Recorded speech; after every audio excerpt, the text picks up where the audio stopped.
була спора. Випад кот з телевізора. Доброноско було власне. Були якісь байки, басні. Кот сам десь вибирав дороги і нагле спадав на подлоги. Невідомо це що стало. Може місця мав замало, може була якась шпара, може байка була стара. А може був якийсь блонд, і го нагле копнув пронт. Трохи ще захляба візля. Далі надпис «Телевізія». Указали ще літерки. Прzepraszamy за устерки. Показали якісь мапи, а кот спадł на 4 łapy. Де ж затіна? Że nie chacie, że to wszystko moja wina.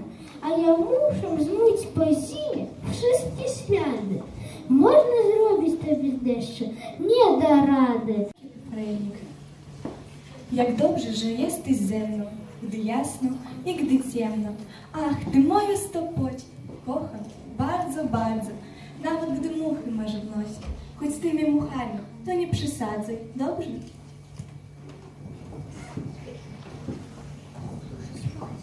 Kiedy tata przygląda się mamie, wszystkie dźwięki całują się w gamie. Serce tata wypełni muzykę, jakby anioł zagrał na skrzypcach.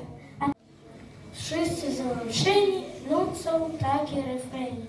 Jak dobrze, że jesteś ze mną, gdy jasno i gdy ciemno. Ach, ty moje stopociech, kocham cię bardzo, bardzo. Nawet gdy muchy masz w nosie, choć tymi muchami to nie przesadzaj, dobrze?